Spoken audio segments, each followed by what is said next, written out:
नमस्कार, बुलेटिन में आपका स्वागत है और मैं हूं आपके साथ रितेश कुमार गौतम और बात करेंगे उत्तराखंड की खबरों की।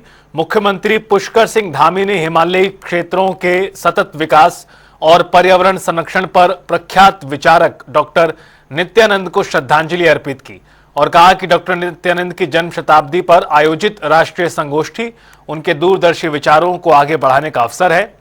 मुख्यमंत्री ने कहा कि सीमांत क्षेत्रों में पलायन रोकने और सुरक्षा सुदृढ़ करने के लिए वाइब्रेंट विलेज योजना पर प्रभावी कार्य हो रहा है। डॉक्टर नित्यानंद जी का ये जन्म शताब्दी वर्ष है और इस वर्ष यहाँ पर राष्ट्रीय संगोष्ठी का आयोजन किया जा रहा है और उन्होंने अपने संपूर्ण जीवन भर हिमालय की चिंता की, यहाँ के पर्यावरण की चिंता करी, पूरे हिमालय का विकास कैसे हो, यहाँ के जो जोखिम है उन सभी पर उन्होंने बहुत पहले ही जो सोच बनाई थी आज वो हम सब के काम आ रही है। ऐसे मनीषी को उनके जन्म शताब्दी वर्ष पर हम उनको नमन करते हैं और उनकी सोच को हम आगे बढ़ाएंगे। यहाँ पर उनके नाम से शोध केंद्र भी चल रहा है जो अनेक क्षेत्रों में काम कर रहा है, विकास की, पर्यावरण के क्षेत्र में भी हम उसको और तेजी से आगे बढ़ाएंगे। जो डेमोग्राफी के बारे में भी उन्होंने, जो सीमांत क्षेत्र हैं वहाँ की डेमोग्राफी खराब हो रही है, जिस प्रकार से आज हमारे सामने एक खतरा है, उन्होंने उसकी चिंता भी बहुत पहले की थी और आज हमारे प्रधानमंत्री जी के नेतृत्व में पूरे देश के अंदर वाइब्रेंट विलेज की योजना चल रही है। राज्य के अंदर हम भी ऐसे सीमांत क्षेत्रों को विशेष रूप से वहाँ पर सभी सुविधाएं बन सकें, वहाँ पर वहाँ का पलायन रुके, क्योंकि वो केवल नागरिकों की दृष्टि से भी और देश की सुरक्षा की दृष्टि से भी बहुत महत्वपूर्ण है। उत्तराखंड में मदरसे के नाम पर ली गई जमीन को आम लोगों को बेचे जाने के मामले पर राज्य सरकार ने सख्त रुख अपनाया है। सीएम धामी ने कहा कि शिक्षा ट्रस्ट के नाम पर ली गई जमीन का उपयोग नियमों के खिलाफ है। मामले की जांच के आदेश दिए गए हैं और नियम कानून तोड़ने वालों के खिलाफ कार्रवाई की जाएगी। ये प्रकरण बहुत गंभीर है और इसकी जांच के आदेश कर दिए हैं और ये सारी जमीन जो है जिस प्रकार से बिना नियमों के, बिना जो हमारी व्यवस्था है उस व्यवस्था के आधार पर नहीं है, इसलिए जो सरकारी हमारी नीति है या जो हमारा पहले से स्पष्ट मानना है कि जो भी नियम कानून को तोड़ता है उसके खिलाफ कार्रवाई होती है। इस जमीन पर भी पूरी कार्रवाई होगी और ये सरकार में निहित करनी होगी तो इस सरकार में निहित करेगी। प्रदेश की राजनीति में बड़ा घटनाक्रम सामने आया, जहां प्रदेश बीजेपी कार्यालय देहरादून में कांग्रेस, समाजवादी पार्टी, बहुजन समाज पार्टी, उत्तराखंड क्रांति दल और निर्दलीय दलों से जुड़े सैकड़ों कार्यकर्ताओं ने भाजपा का दामन थामा। इस बड़ी ज्वाइनिंग में वरिष्ठ नेताओं के साथ बड़ी संख्या में युवा कार्यकर्ता भी शामिल हुए। कार्यक्रम के दौरान पूर्व जनप्रतिनिधि, जिला पंचायत स्तर के पदाधिकारी, पूर्व सैनिक और सामाजिक क्षेत्र से जुड़े कई लोग बीजेपी में शामिल हुए। इसे प्रदेश की राजनीति में भाजपा के बढ़ते जनाधार के तौर पर देखा जा रहा है। देखिए, आज भारतीय जनता पार्टी के गढ़वाल मंडल के सभी जिलों से अनेकों कांग्रेस, बीएसपी, कुछ लोग सपा के भी हैं और यूकेडी, ऐसे दलों को छोड़कर बड़ी संख्या में लोगों ने भारतीय जनता पार्टी सत्ता ग्रहण की है, जिनमें नगर पालिका पौड़ी की अध्यक्ष बहन नेगी हमारे बीच में बैठी हुई हैं, हिमानी नेगी जी, और हमारे भाई हमारे केसर सिंह जी पहले जिला पंचायत के अध्यक्ष रहे पौड़ी जिले के, इन्होंने संस्था ली है। और अभी हमको देखा होगा अनेकों जगह, क्योंकि आपकी पौड़ी के लोग सामने बड़ी संख्या प्रधान, बीडीसी मेंबर, जिला पंचायत सदस्यों ने भारतीय जनता पार्टी सत्ता ग्रहण की है। ये अभियान हमारा प्रारंभ हो चुका। मैंने जब इससे पहले संस्था का कार्यक्रम था तो मैंने उस दिन कहा था कि अब दरवाजे खुले हैं और ये दरवाजे तब तक खुले हैं जब तक कि आचार संहिता विधानसभा की नहीं लगती है। इस बीच बड़ी संख्या में लोग हमसे जुड़ने की बात करते हैं, लेकिन पार्टी नेतृत्व से बात करने के बाद हम तिथि को तय करते हैं, उसी तिथि पे सबकी संस्था होती है। आज हजारों की संख्या में ऐसे जनप्रतिनिधियों ने, दूसरे दलों के लोगों ने भारतीय जनता पार्टी की संस्था ग्रहण की है। हमारे सभी विधायकों के द्वारा भी अपने क्षेत्र से ऐसे लोग, जो लोग लंबे समय तक कांग्रेस में रहे लेकिन अब देश के विकास में वो अपना योगदान देना चाहते हैं, प्रदेश के मुख्यमंत्री पुष्कर धामी जी के नेतृत्व में वो बीजेपी के में आना चाहते हैं, ऐसे सब लोगों को हमने सजा देने का काम किया है। उत्तराखंड की राजनीति में बयानबाजी तेज है। सीएम धामी ने विपक्ष पर वोट बैंक की राजनीति के लिए देवभूमि की मूल पहचान से समझौता करने का आरोप लगाया है। उन्होंने कहा कि जनता अब समझ चुकी है और सरकार राज्य की सांस्कृतिक पहचान एवं सामाजिक संतुलन के खिलाफ किसी भी गतिविधि पर सख्त कार्रवाई करेगी।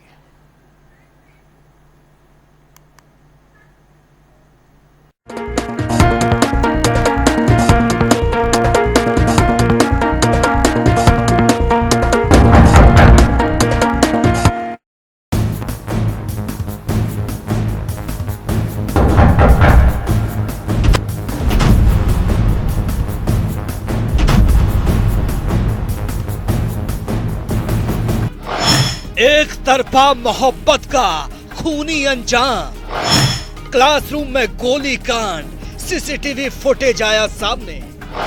क्लासरूम में कत्ल, 2 जिंदगी पल भर में खत्म। छात्र ने छात्रा के सिर में पिस्टल से मारी गोली। छात्र ने खुद को गोली मारकर किया सुसाइड।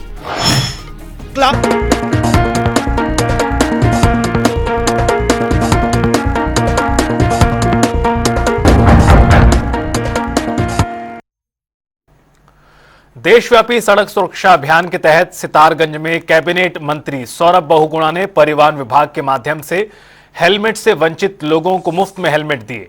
16 जनवरी से 14 फरवरी तक चल रहे अभियान के अंतर्गत स्कूली बच्चों ने अग्रसेन ट्रस्ट से सड़क सुरक्षा जागरूकता रैली भी निकाली। मंत्री ने लोगों से बाइक एवं स्कूटी चलाते समय अनिवार्य रूप से हेलमेट पहनने की अपील की। रोड सेफ्टी वीक चल रहा है और मैं सबसे पहले डिपार्टमेंट का बहुत बहुत धन्यवाद करता हूं कि उन्होंने लोगों की सुरक्षा को गंभीरता से लिया है और हेलमेट का वितरण यहां पर किया जा रहा है। देखिए, रोज़ जैसे आपने बोला कि यहां पर एक्सीडेंट की खबर आती है, लोगों की मृत्यु हो रही है, लोगों की इंजरी हो रही है, ग्रीवियस इंजरी हो रही है और उससे बचने के लिए हम सबको प्रेरित कर रहे हैं कि जो भी मोटरसाइकिल पे हो, स्कूटी पे हो, तो कम से कम अपनी सेफ्टी के लिए हेलमेट लगा के ज़रूर चले।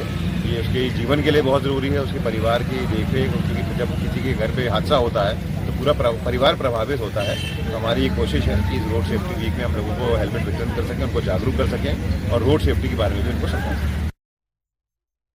निःशुल्क हेलमेट वितरण का कार्यक्रम चलाया, जिसमें माननीय मंत्री जी द्वारा उनके करकमलों से हमने लोगों को, ऐसे लोग जो हेलमेट से वंचित थे, उनको हेलमेट दिए गए।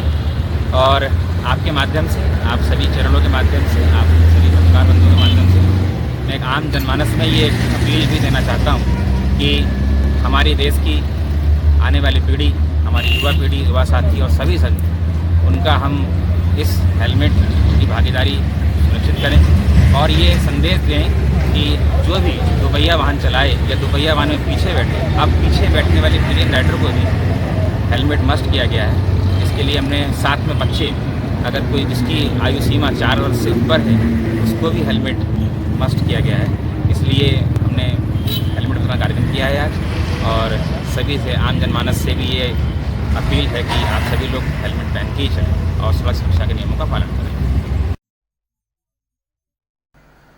हरिद्वार नगर निगम के गठन के 1 वर्ष पूरा होने पर जिला बीजेपी की ओर से भव्य स्वागत एवं सम्मान समारोह आयोजित किया गया।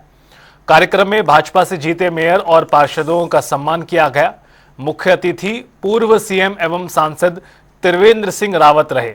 वक्ताओं ने निगम के 1 वर्ष के कार्यकाल को ऐतिहासिक बताया और विकास कार्यों की सराहना की। पालिका के 1 साल पूरा हो गया है। मैं मेयर गिरन जैसल जी, उनकी पूरी टीम को, साथ में जो हमारे विधायक हैं मदन कौशिक जी और आदेश जी, उनको बहुत बधाई देता हूं और मेयर साहब को इसलिए खास बधाई देता हूं कि उन्होंने आते ही जो एक बड़ा भ्रष्टाचार हरिद्वार में हो गया था, उसका पटाक्षेप किया और उसमें संबंधित जिम्मेदार लोगों को उस पर प्रशासनिक कार्रवाई भी हुई है। मेरी शुभकामनाएं है सबके लिए। बढ़िया 1 साल में जो उन्होंने और जो अपना एक नियत व्यक्त की है, निश्चित रूप से आने वाले 4 साल हरिद्वार के विकास के लिए अपना एक महत्वपूर्ण योगदान देंगे। संसदीय में कौन कौन से रूपरेखा तैयार की गई है? आपने कहा कि 1 साल अभी कम होता है, 4 साल अभी खड़े हुए हैं। नहीं, मैंने ये कहा है कि 1 साल ये बहुत ज्यादा नहीं होता, लेकिन बहुत कम भी नहीं होता। उसमें महापालिका ने किस तरह से चलना है, उनकी नीयत क्या है, उनकी दिशा क्या है। और अपनी भारतीय जनता पार्टी का धन्यवाद करती हूँ। केंद्रीय सरकार ने, प्रदेश सरकार ने मुझ पे भरोसा रख के मुझे भारतीय जनता पार्टी की कमान संभाली है और मुझे नगर निगम में हरिद्वार की जनता ने एक प्रत्याशी के रूप में अपना आशीर्वाद दे के मुझे अपने बीच में लाया है। और मेरा तो यही प्राथमिकता रहेगी कि मैं हरिद्वार का विकास कर सकूं, जैसे स्वच्छता है, जल भराव है और भी अन्य कार्य हैं। और एक जमीन घोटाले का जो कार्य मैंने जब मैंने अपने शपथ ली थी और अपना कार्यभार संभाला था, तो उस पर मैंने जांच शुरू की थी और जो अधिकारी दोषी पाए गए उनको मैंने सजा दिलाने का काम किया है। और आगे भी मेरी यही प्राथमिकता रहेगी कि मैं हरिद्वार की जनता के लिए दिन रात खड़ी हूँ, उनकी सेवा में खड़ी हुई। जो अन्य और कार्य होंगे मैं अपना पूरी निष्ठा से निभाऊंगी। धन्यवाद। हल्द्वानी में नए एसडीएम की तैनाती की मांग को लेकर एसडीएम कोर्ट परिसर में विधायक सुमित हृदेश और पार्षद रवि जोशी धरने पर बैठ गए। एसडीएम राहुल शाह के ट्रांसफर के बाद लंबे समय से कोर्ट न चलने से वकीलों और आम लोगों को परेशानी हो रही है। विधायक ने कुमाऊं कमिश्नर और जिलाधिकारी से बात कर जल्द एसडीएम तैनाती का आश्वासन मिलने की बात कही। 19 तारीख से एसडीएम साहब चले गए और वैसे मैं यहाँ पे धरने में नहीं बैठा हूँ। मैं तो यहाँ पे जय श्री राम, जय जय राम का नारा करने के लिए बैठा हूँ, जाप करने के लिए बैठा हूँ, क्योंकि हमारे माननीय संसद जी ने कहा है कोई भी काम नहीं होता, ये नाम जपो तुरंत काम हो जाता है। जब मैं घर में थक गया तो तब मैं एसडीएम कोर्ट आया जाप करने के लिए कि यहाँ पर जाप करता हूँ, क्या पता कुछ हो जाए। मैंने अपनी बात माननीय विधायक जी को बताई और मुझे बड़ा अच्छा लगा कि विधायक जी आए। और ये हल्द्वानी विधानसभा के अंदर से एसडीएम गायब है। मैं आप बताइए, इतना बड़ा एसडीएम है और सारे काम यहाँ पर होते हैं, लोग अपनी नई शादियाँ नहीं करा पा रहे हैं। ठीक है, यहाँ पर कोर्ट नहीं लगी है, 19 तारीख से कोर्ट नहीं लग रही है, पक्षकार आ रहे हैं और चले जा रहे हैं, कुछ भी काम नहीं हो पा रहा है। आप खुद देख लीजिए, कैमरा यहाँ पे भी दिखा दीजिए, एसडीएम साहब का ऑफिस बंद है। मैं कह रहा हूँ आप नया एसडीएम नहीं ला सकते, किसी को तो जिम्मेदारी दे दीजिए, किसी को तो चार्ज दे दीजिए, कोई जो एसडीएम यहाँ पे बैठ जाए और काम हो जाए लोगों के। वकीलों पे भी बहुत दबाव बन चुका है, क्योंकि जो मौकिल हैं, क्लाइंट्स हैं, वो लगातार आ रहे हैं। बहुत प्रभाव इन चीज़ों का पड़ता है और एसडीएम कोर्ट बेहद ही महत्वपूर्ण कोर्ट है। और हल्द्वानी क्योंकि प्रवेश द्वार है पूरे कुमाऊं का, यहाँ पे तत्काल मेरी शासन से भी आपके माध्यम से मांग है।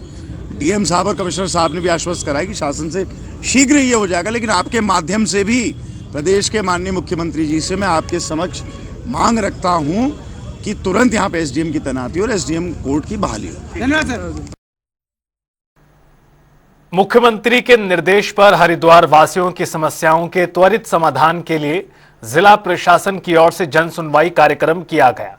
जिलाधिकारी मयूर दीक्षित की अध्यक्षता में जिला कार्यालय सभागार में आयोजित इस जन सुनवाई कार्यक्रम में बड़ी संख्या में फरियादी अपनी समस्याओं को लेकर पहुंचे। कार्यक्रम के दौरान विभिन्न विभागों से संबंधित करीब 60 शिकायतें एवं समस्याएं दर्ज कराई गईं।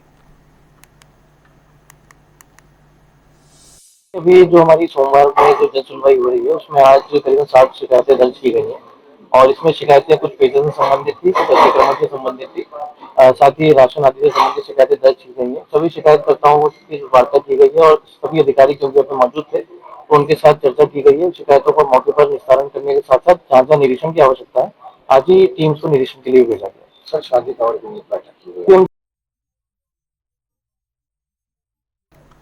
ज्वालापुर के सराय में ग्रामीणों का धरना 52वें दिन भी जारी है। वहीं पिछले 48 घंटे से ग्रामीण अन्न जल त्याग कर अनशन पर बैठ गए हैं। ग्रामीणों की मांग है कि गांव से होकर गुजर रहे हाईवे पर गांव के चौराहे के पास अंडरपास बनाया जाए। प्रशासन और एनएचएआई से मांग न माने जाने पर भूख हड़ताल शुरू की गई है, जिस पर जिलाधिकारी ने आश्वासन दिया है। और जल भी दोनों त्याग रखा। क्या मांगे आप? और मांग हमारी अंडरपास को लेकर के है कि जो शासन के लोग और प्रशासन के लोग हमारी समस्या सुनने के लिए तैयार नहीं है। हम तो इनसे हाथ जोड़ के विनती रिक्वेस्ट कर रहे कि साहब हमें तो इतना सा रास्ता दे दो कि हमारी कनेक्टिविटी जुड़ी रहे। बस इतनी डिमांड है हमारी, इससे ज्यादा हमारी कोई मांग नहीं। संज्ञान में ये मामला आया है कि सराय में अंडरपास की मांग है। पहले भी वो लोग आए थे, उनका प्रतिनिधिमंडल जन सुनवाई में भी आया था, उनको सारी वस्तुस्थिति से अवगत करा दिया गया है। लगातार हमारी टीम उनसे वार्ता कर रही है। आज भी हमारी टीम वहां जाएगी प्रशासन की और एनएच की और उनको अवगत कराएगी। रामनगर के जिम कॉर्बेट नेशनल पार्क से सटे इलाकों में इन दिनों हाथियों का आतंक चरम पर है। ताजा घटना कॉर्बेट के ढेला रोड की है, जहां एक विशालकाय और गुस्सैल टस्कर हाथी ने बीच सड़क पर जमकर उत्पात मचाया। इस दौरान हाथी ने एक बाइक सवार का पीछा किया, जिसका वीडियो वायरल हो रहा है। जानकारी के अनुसार ये घटना ढेला रोड की है, जो जंगल से सटा है। अचानक जंगल से निकलकर एक भारी भरकम हाथी मुख्य सड़क पर आ गया। हाथी को देखते ही दोनों और वाहनों के पहिए थम गए और राहगीरों में हड़कंप मच गया।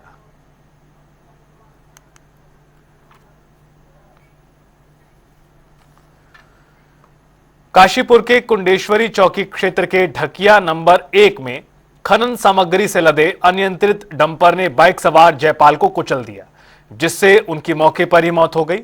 हादसे के बाद आक्रोशित भीड़ ने डंपर में आग लगा दी, जिससे इलाके में तनाव फैल गया।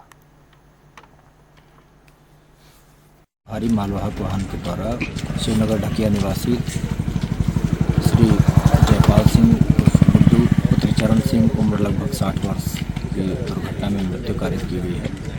इससे आक्रोशित होकर लोगों के द्वारा उक्त वाहन में आग लगा दी गई थी और मौके पर शांति व्यवस्था कायम है, फोर्स बना हुआ है। पार्थिव शरीर को मोर्चरी भिजवाया जा चुका है। अग्रिम विधिक कार्रवाई अमल में लाई जाएगी। स्थिति की बात क्या है? सामान्य है, मौके पर पुलिस बल तैनात है। फिलहाल इस बुलेटिन में इतना ही। आप देखते रहिए जनता टीवी।